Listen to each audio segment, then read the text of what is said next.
Right, welcome to our last video lecture in this portion of Unit 4. We are covering modules 5.1 A and B Part 2, and it's a continuation of the stress module that we covered in the last video lecture.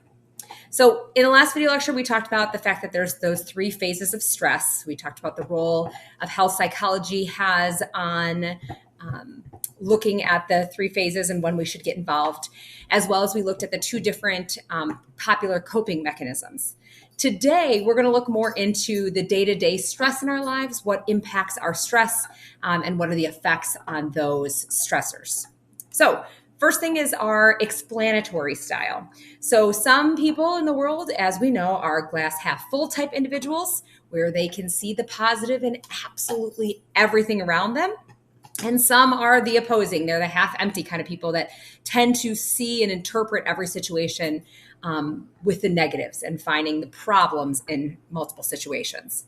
So depending on that lens that you see life through, it's going to impact how you interpret different life events that occur. Those who see things more pessimistic, they are going to interpret events more negatively, and they might see things as more personal attacks or signs of doom. In contrast, if you have a more optimistic explanatory style, you're going to interpret events more positively. You might not interpret behaviors as attacks. You might not interpret situations as signs of dooms, but rather see the positive in those situations. So going backwards to that GAS, right, how we deal with stress, we talked about that stress, your experience of stress is not universal. Every situation doesn't universally cause stress or not cause stress. Rather, the stress that you experience is determined by your interpretation. If you interpret a situation as stressful, then you will enter into that first stage of the GAS model. If you don't interpret that as stressful, you aren't going to enter into that first stage. So depending on your explanatory style, you may be more or less prone to experience excessive stressors that happen in your life. Stress also comes from daily conflicts that we can't necessarily control. So Lewin created what he called a motivational conflict theory that identified kind of different daily decisions that we make every day that creates psychological tension. It kind of causes us to have some sort of stress response. So when you are faced with tough daily decisions, especially those with maybe no right clear choice or a good outcome, we experience anxiety, we experience frustration, we experience indecision, where we almost become paralyzed with having to make that decision because of how stressful it is, because maybe that doesn't have a clear choice. So he believed that if we understood these different conflicts in daily decision making, we can help explain why certain decisions feel more stressful than others. So he broke it down into three different types of decisions that we have to make on a daily basis. And depending on the type of decision we have to make will depend on the amount of stress that happens because of that. So the first one is called the approach conflict. And this is when we're faced with two good choices. These types of decisions have very mild stress on an individual in general. For example, deciding between like two amazing summer internships that you've been offered, both are great opportunities, but choosing one means losing the other. Or choosing to go to vacation to Hawaii or Europe. Again, both are amazing, but you have to pick one. Or choosing between a burger and a taco. Both are delicious, but when you choose one, you don't get the other. Again, mild stress because you're going to get a positive choice, a positive outcome, regardless of where you go. The next one is moderate stress. And this is when we go to something called approach avoidance. So for example, maybe you are offered a leadership position in a club, which is a great opportunity, but it means extra responsibility and less free time. So you've got this choice that has both pros and cons, good things that are going to come from it and bad things that are going to come from it. So that causes you moderate stress. Do you take on that leadership position because it's a great opportunity? You can put it on your college resume. Even though it's going to cause you extra responsibility, you're not going to get to go out as much. Or maybe you are offered a college scholarship, but if you take that college scholarship, you have to major in a certain subject that you're not quite sure you want to major in. And so you're kind of losing the choice in your academic freedom. So you also might see in the picture here, right? You can choose to have ice cream, but you also may end up gaining weight because of that choice to have ice cream. So it's a choice that has both good and negative outcomes. Again, moderate stress. Finally, the last type of decision that we make on a daily basis is high stress, avoidance. This is when we are faced with two bad choices, but we have to choose one. So one of the two evils is what we're going to have to choose. So you can either, let's say you have a huge test tomorrow and you didn't study. So your options, you can stay up all night and cram, but you're going to be exhausted, or you can go to bed early and accept that you're going to be getting a bad grade. Or maybe you're faced with the decision that you hate your current job, and you need the money, so you can't quit unless you find another one. So you can either stay there unhappy until you find another one, or you can face unemployment, which would also not be a good outcome. So this is when we're having to kind of decide between two bad choices, two bad outcomes. I'm not going to get out of this decision in a good place, in a happy place. I'm going to be faced with something bad that's going to come from it. So when we are making decisions, when we're experiencing stress, we have in our body three kind of hardwired biological instinctive reactions. These are our instinctual go-to responses to stress. Oh, that moved to my slideshow. Apologize about that. So once again, we've got these three hardwired biological instinctive reactions to stress. So based on the situations that we're in, based on our past experiences, based on our personalities, we utilize these different instinctual reactions for different experiences. So depending on the situation, it might cause you to use a different response. Depending on your previous life experiences, this might cause you to make a different response. But these are our hardwired instinctive reactions. The first one you've heard of, we talked about in our second unit, that fight or flight. When stress happens, our body goes into, our sympathetic nervous system is aroused, our heart rate goes up, our pupils dilate, adrenaline is released, that cortisol, that stress hormone comes out, and our body is preparing itself to either fight that threat or to have enough energy to be able to flee.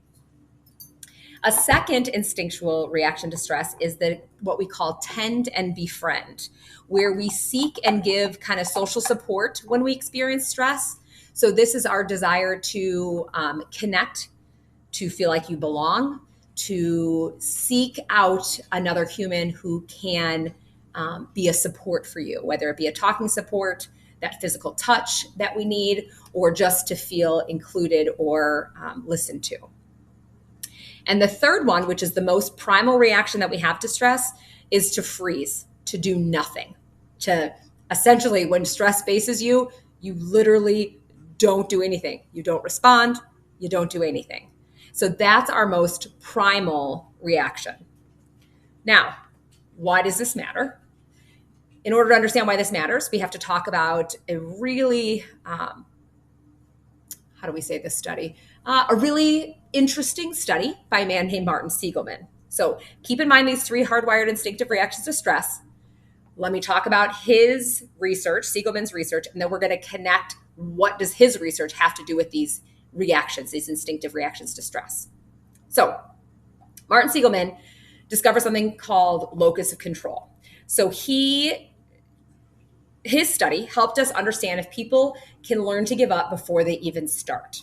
And so what he did is he took dogs in two different conditions.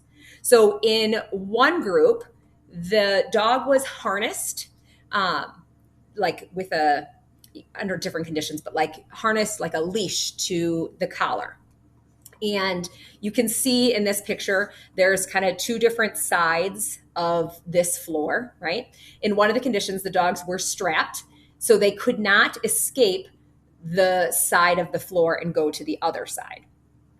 And he would administer electric shocks that they couldn't avoid. So regardless of the light letting them know a shock was going to come, despite what you can't see in here, like a little panel that they could press that could stop it or escape it, they couldn't.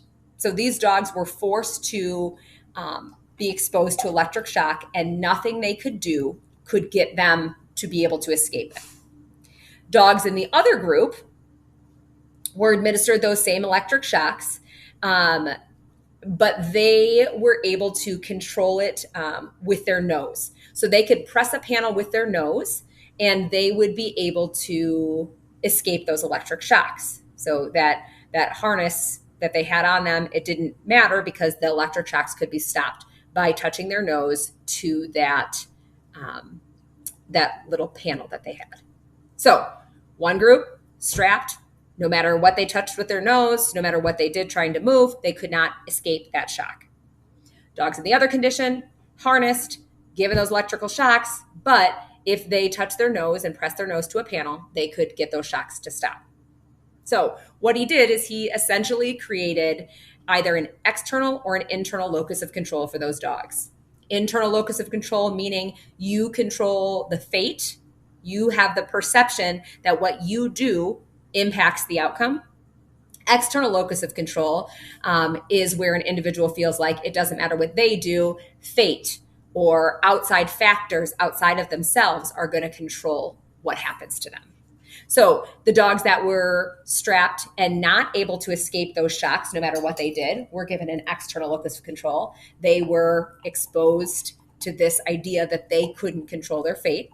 And dogs that were harnessed and could press their nose on the button were exposed to an internal locus of control because they were given this feeling that what they did impacted their outcome. Okay, so that's step one. Then what we did is we took both of those groups of dogs and we then placed them one at a time in a chamber without being harnessed. And all they had to do is they used the same light, right? But they didn't have to even use their nose to get the electric shocks to stop. All they have to do is jump over. When that light goes on, the shock then starts. All they had to do was jump over. Okay. They weren't strapped anymore. There wasn't anything where they needed to use their nose. They just had to jump. Well, what they found is that the dogs that were in the condition where they had the external locus of control, where they didn't in the first condition have a way of escaping the electric shock, those dogs, most of them, just laid down on the electrified side, didn't even attempt to escape that. However, the dogs that in the first condition were given that internal locus of control, they readily jumped over that little tiny stepper right here and escaped that electric shock. And so Lewin, from his research, he coined this to be what he called learned helplessness. So his belief is that if you are exposed to an external locus of control, if you have an external locus of control, if you believe that what you do doesn't impact the outcome of your fate, you are more prone to experience learned helplessness. Meaning, when given an opportunity, when given a chance to change your outcome, you don't even try. And that's what these dogs did. When they were given the chance to change the outcome, to avoid those electric shocks, those with the external locus of control gave up, laid down like a dog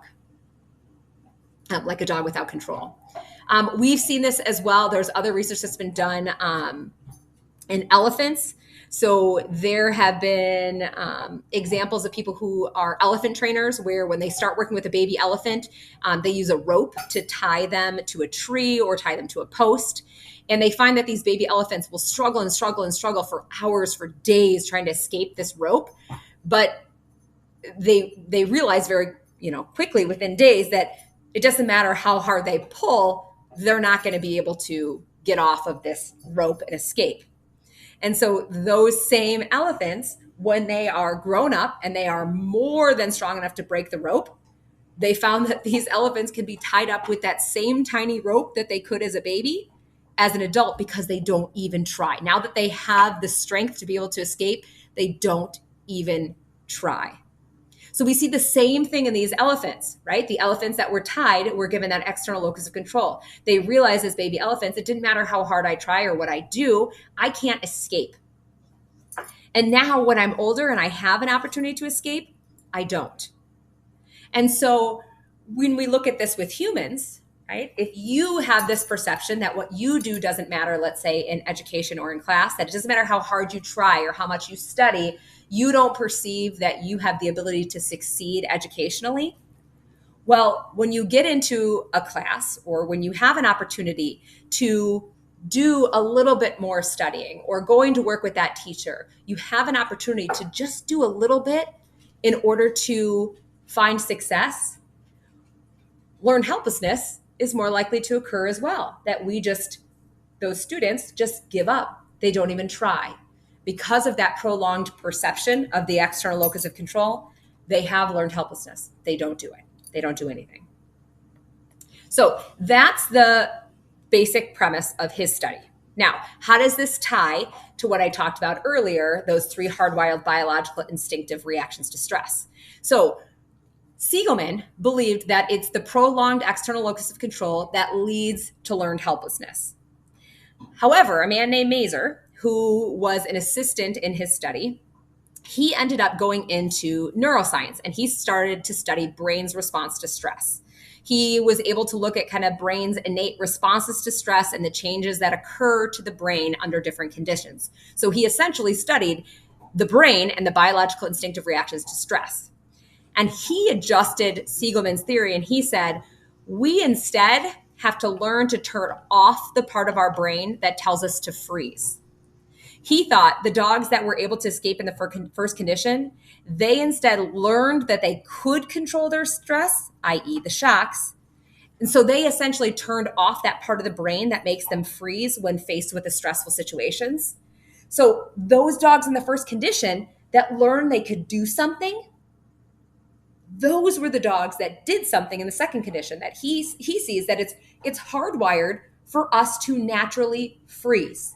That unless we learn to have control, we won't do anything when given opportunities.